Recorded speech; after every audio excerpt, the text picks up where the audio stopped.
Hi, I'm Sean, and this is a story about people told through me and events in my life. More importantly, though, it's a story about the search. And there are a few people who, when they hear that, will know exactly what that means. It's different for everyone. It might be about finding love or not becoming stagnant in your life. But put more simply, it's about fulfillment and finding meaning. And it only ends when you stop searching. A number of years ago, I decided to leave behind my life in the West and go to Asia for a year. Well, 1 year turned into a lot more. I ended up doing my college there, finding tons of friends and work, career, and so much more. Whether it's a change in career or moving to another country, if you're interested in trying something new, join me, or I should say us, as you'll see in a few minutes, on our journey of change. But let's get back to what's happening right now. Currently, the status quo for me is that I've been living in China, in the city of Xi'an, for 12 of the last 16 years. And now I am going through another huge change in my life. That being that due to the events of the last few years, as well as my own plans and goals, I am pursuing a more nomadic lifestyle. And the best way for me to realize that is to work online. So this is going to be a really, really huge challenge for me to adjust my entire career and related skills. So another development is that about a year and a half ago, I met an amazing person named Bella. And ever since we met, we have been realizing that we are really, truly soulmates, which is something that I didn't really used to believe in. Anyway, it's been a really wonderful journey, and we both have a bunch of things in common for what we want in our lives in the future. We both want to live somewhere that's away from the city, closer to nature. We want to learn a language together. Anyway, a whole bunch of other things. So it's been a really big turning point in my life. One, because of the surprise of finding such an excellent partner. Two, because of the location change for me, moving out of China. And three, because of a complete heading change in my career path. In our search for a destination to live for the next period of time, as we adjust to our new careers, we wanted somewhere relatively cheap to live, somewhere warm and tropical. We looked into cost of living, ease of acquiring like long stay visas, and a bunch of other factors. Looked into Thailand, Indonesia, Philippines, Southeast Asian countries, and eventually decided on Cambodia. We only reached that decision about a month before we were actually leaving. We were super, super happy when we finally bought the plane tickets and committed ourselves to the next step. And it felt like we'd been waiting so long at the edge of like a swimming pool on a hot day. And finally now we're like jumping off the diving board into the water. And we were just like, yes, we're finally doing it after a year of thinking about it. And it just became real. And it was really, really liberating. However, for the last 6 months or so, we've been feeling a lot of pressure and discomfort. And I guess everyone probably knows that change is never easy. and it hasn't been for us, for sure. And there's a number of difficulties that we have been facing. The first one being resistance from Bella's family. Now, if you're not familiar with like Asian families or Asian parents, usually they're much more traditional about how they view their kids and their kids' futures, and even like love life. So most Westerners probably take for granted the fact that their parents are more willing to just let their kids go out in the world and more or less live their own life, including location, career, and who they choose to spend their life with. Asian parents usually, traditionally, want their kids to live closer to home, and have a safe, steady career, even if it's not really what the kids want to pursue themselves. And then there's also the issue of the dowry, which is the money the man is supposed to pay to the woman when they are going to get married. Well, Bella's family had the traditional reaction to her decision. And for several months, we were really just kind of in turmoil. And she excelled at dealing with those issues with her family, with herself, those feelings. And we ended up having a huge period of growth and self-realization. And amazingly, in the end, her parents were really open-minded about and decided that it was basically more important for us to be happy and pursue our own life than to keep to traditions. And I was shocked because it's so hard for anyone in any culture to adopt new ways of thinking and dealing with family and life in general. And they did it, and it was genuine.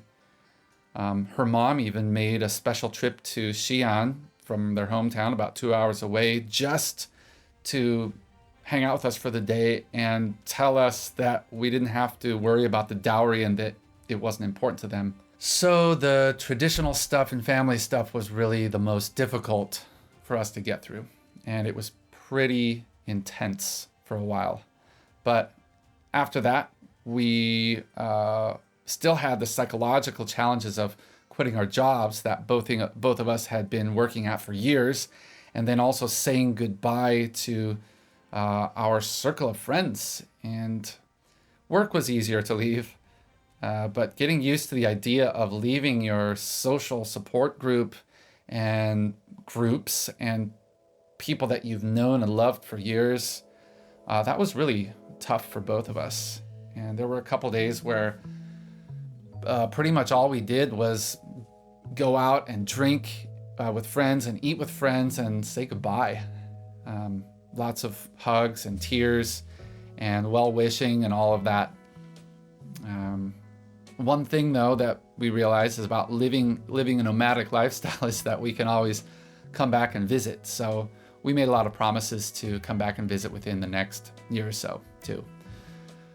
We also had a lot of stuff, just possessions in our houses. And I don't know if you've ever gone through your house and thought, if I only had like a backpack and a suitcase to fit all my stuff in, and all the stuff that doesn't fit has to go away, like you really start thinking about what you absolutely want and which things just need to get sold or thrown away or given away.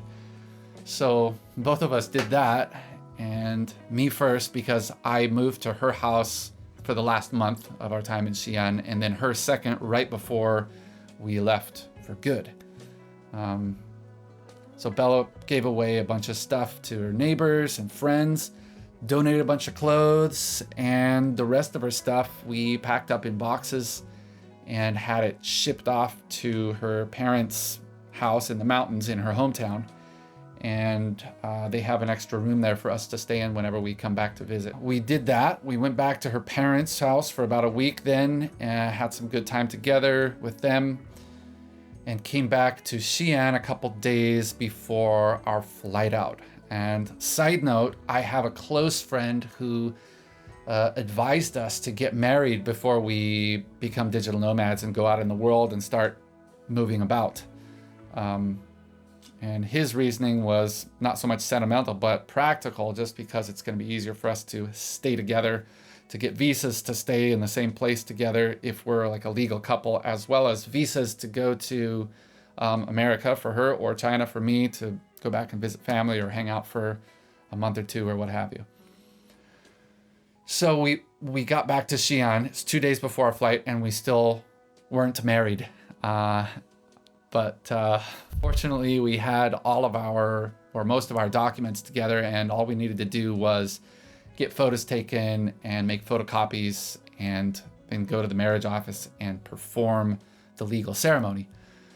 So pretty much we got married the day before we left. Of course, we made absolutely sure that that's what we both really wanted for both sentimental and practical reasons. And on that day, we were just kind of euphoric because 16 months prior, neither one of us in our own private lives were thinking that we were going to get married in this life. And in only about a year, both of our minds were totally changed 180 degrees. And it was pretty surreal to look down and see the proof of marriage in our hands. And again, like more tears and more laughing, a little crazy dance. Yeah, so we got married, and the next day we got on the airplane and set off to our new location in Cambodia. Stayed in Phnom Penh for a couple days, and then we took a bus out to the coast, and now we've had a few days to settle in. We've got a little bungalow rented out for about $380 a month. There's other people living here in other bungalows, and it's like a little community. We are about a mile from the ocean.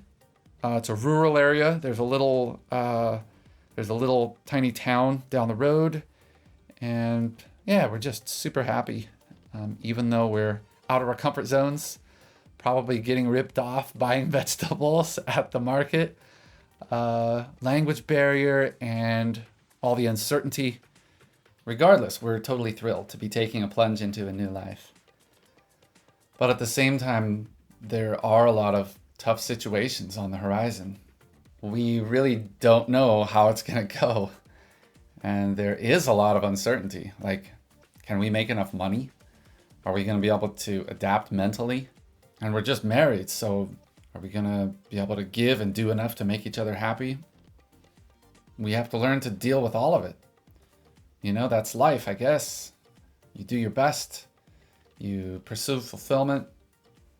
And that's how we are trying to live our best life. So thank you for watching.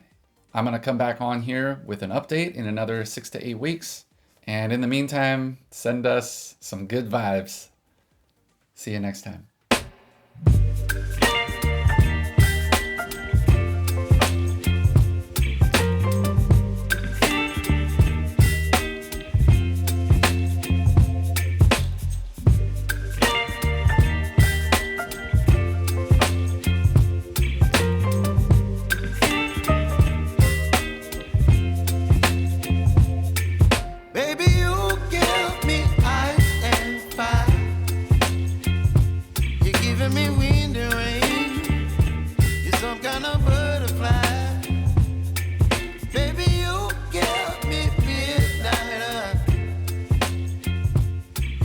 My appetite.